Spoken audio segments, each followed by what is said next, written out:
मध्य प्रदेश में क्विंटल के हिसाब से भर्तियां निकाल के आ रही हैं। तो आज की वीडियो में हम बात करने वाले हैं मध्य प्रदेश बिजली विभाग में एक नई भर्ती निकल के आई है। और ये भर्ती निकल के आई है एमपी पश्चिम क्षेत्र विद्युत वितरण कंपनी लिमिटेड की ओर से। ठीक है, इस वीडियो में हम क्या क्या जानने वाले हैं इस भर्ती के बारे में। तो यहाँ पर हम जानेंगे अप्लाई डेट क्या होने वाली है, लास्ट डेट, एज मतलब उम्र क्या होने वाली है आप सभी की, नेम ऑफ पोस्ट पद का नाम क्या है, नंबर ऑफ वैकेंसी कितनी भर्तियां निकल के आई हैं, एलिजिबिलिटी आपकी योग्यता क्या होने वाली है, फॉर्म फीस जब आप फॉर्म भरोगे उसकी फ़ीस कितनी देनी पड़ेगी, अप्लाई कैसे करना है, ये सारी चीज़ें हम आज की वीडियो में जानने वाले हैं। ठीक है, चलिए वीडियो शुरू करते हैं। तो सबसे पहले हम बात कर लेते हैं इम्पोर्टेंट डेट के बारे में। अप्लाई डेट 6 मार्च 2024 से, फॉर्म भरना शुरू हो चुके हैं 6 मार्च से। ठीक है, अगर बात करें लास्ट डेट की तो लास्ट डेट होने वाली है 5 अप्रैल 2024। अभी आपके पास बहुत समय है, आप आराम से सोचिए कि आपको ये भर्ती में फॉर्म भरना है या नहीं भरना है, आप पर डिपेंड करता है। जितने भी इंटरेस्टेड कैंडिडेट हैं वो लोग यहाँ पर फॉर्म भर सकते हैं, लेकिन वीडियो को पूरा देखने के बाद। ठीक है, क्योंकि यहाँ पर बहुत सारी ऐसी टर्म्स एंड कंडीशन है इनकी जो कि आपको शायद कुछ भी करा सकती है, वो हम आगे डिस्कस करेंगे। हाँ, अब बात कर लेते हैं कैंडिडेट एज मतलब कि उम्र क्या होने वाली है आपकी। यहाँ पर जो आपकी मिनिमम एज मांगी गई है वो है 21 वर्ष और मैक्सिमम एज है 45 वर्ष। लेकिन आयु में छूट के लिए आप आधिकारिक नोटिफिकेशन को ज़रूर पढ़ें, क्योंकि यहाँ पर कैटेगरी वाइज एज मांगी गई है। तो आपको यहाँ पर नोटिफिकेशन को अच्छे से पढ़ना पड़ेगा। ठीक है, और ये आपको नोटिफिकेशन कहाँ से मिलेगा?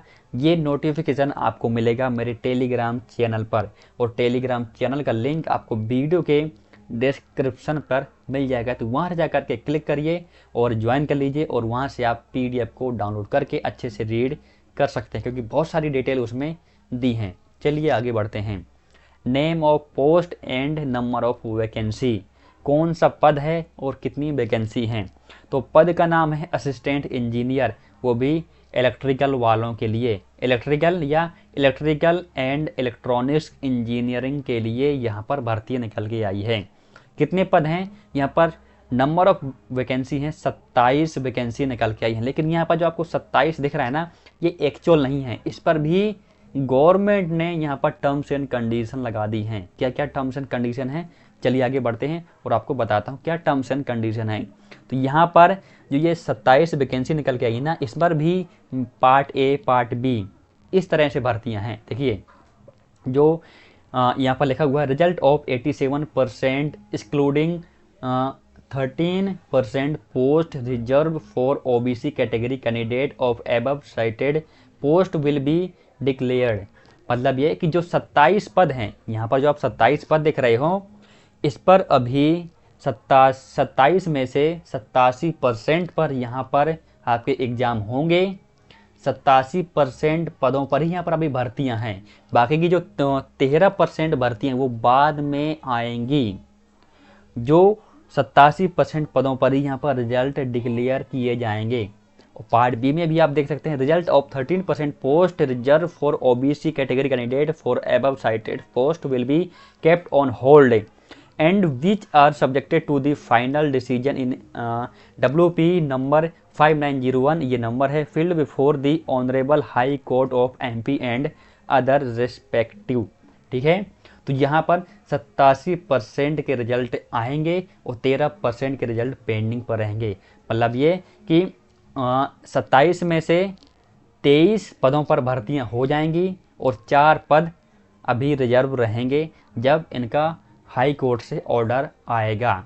ठीक है, आप समझ गए होंगे। यदि ज़्यादा अच्छे से समझना है तो आप नोटिफिकेशन को रीड कर सकते हो। ठीक है, आपको और अच्छे से समझ में आ जाएगा। आगे बढ़ते हैं।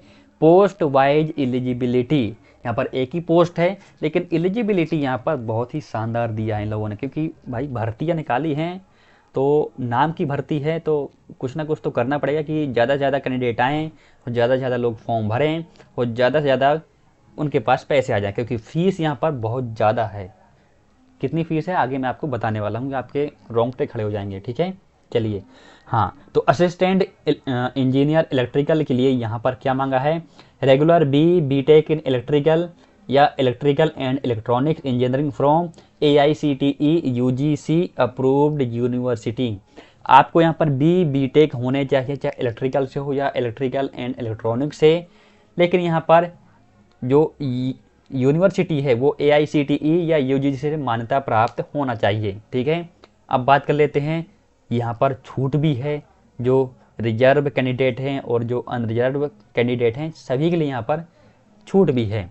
तो जितने भी अनरिजर्व कैंडिडेट हैं जैसे UR एंड OBC, यहाँ पर आपकी मार्कशीट पर 65% मार्क्स होने चाहिए, मिनिमम मार्क्स 65%, मैक्सिमम कितने भी आपके हो सकते हैं। ठीक है, लेकिन 100 से नीचे हो सकते हैं मैक्सिमम मार्क्स। ठीक है, अगर बात करें जो रिजर्व कैंडिडेट हैं SC ST PWD and EWS category of MP, तो आपको यहाँ पर 55% मिनिमम मार्क्स मांगे गए हैं और इक्वलेंट CGPA। ठीक है, डिपेंड करता है आपके मार्क्स से परसेंटेज में आते हैं या CGPA में आते हैं। ठीक है, बात कर लेते हैं अगला जो यहाँ पर एलिजिबिलिटी, वो है valid GATE score card in relevant stream as on date of advertisement. तो यहाँ पर यदि आपने इलेक्ट्रिकल से ही आपने गेट दिया हो, इलेक्ट्रिकल स्ट्रीम से, इलेक्ट्रिकल या इलेक्ट्रिकल एंड इलेक्ट्रॉनिक स्ट्रीम से ही आपने यहाँ पर गेट दिया हो और वैलिड गेट स्कोर कार्ड आपके पास यहाँ पर होना चाहिए। और यहाँ पर भी एक नोट है, 10% relaxation in qualifying marks to EWS category is as per government MP GAD memo, ये नंबर ये रहा डेटेड। तो इसके लिए आपको अच्छे से नोटिफिकेशन को पढ़ना पड़ेगा। यदि आपको रिलैक्सेशन चाहिए तो 10% रिलैक्सेशन दिया गया है, किसके लिए यहाँ पर PWD सॉरी यहाँ पर हाँ EWS के लिए यहाँ पर 10% का रिलैक्सेशन इन क्वालिफाइंग मार्क्स दिया गया है गेट स्कोर के लिए। ठीक है, चलिए आगे बढ़ते हैं। हाँ, फॉर्म फीस की बात कर लेते हैं, एग्जाम फीस कितनी होने वाली है। जो अनरिजर्व्ड कैटेगरी के कैंडिडेट हैं उनके लिए 1200 रुपये फीस होने वाली है और जो रिजर्व कैंडिडेट हैं उनके लिए 600 रुपये। तो यहाँ पर जो UR हैं उसके लिए 1200, जो ST ST OBC PWD EWS है इसके लिए यहाँ पर 600 रुपये की फ़ीस होने वाली है। ठीक है, चलिए आगे बढ़ते हैं। फॉर्म फीस सुन करके आप हमें कमेंट करके ज़रूर बताना कि क्या सच में इतनी फ़ीस होनी चाहिए।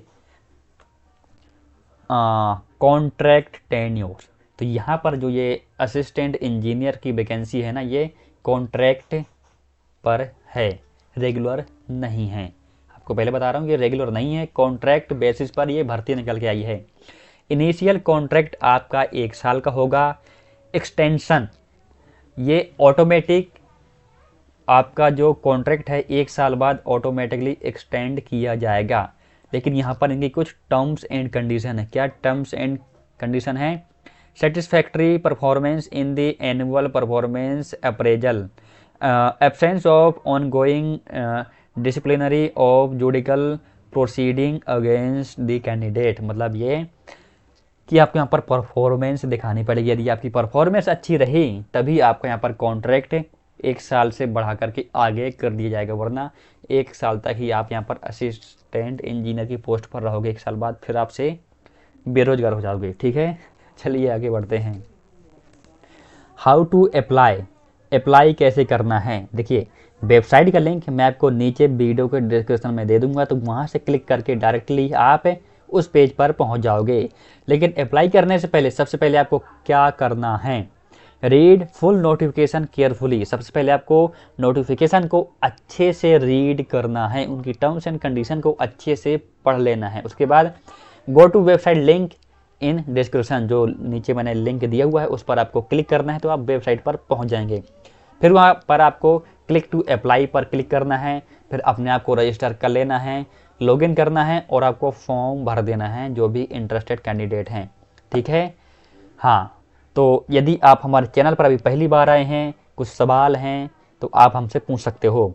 इंस्टाग्राम पर आप हमें मैसेज करके पूछ सकते हो, टेलीग्राम पर आपको सारे PDF मिल जाएंगे और यूट्यूब पर आपको सारी वीडियो मिल जाएंगी। ठीक है, थैंक यू। वीडियो देखने के लिए बहुत बहुत धन्यवाद। यदि आप हमारे चैनल पर अभी पहली बार आए हैं तो प्लीज़ सब्सक्राइब जरूर करिए, क्योंकि इस तरह की वीडियो मैं आप सभी के लिए लाता रहता हूँ। चलिए मिलते हैं अगली वीडियो में। बहुत बहुत धन्यवाद।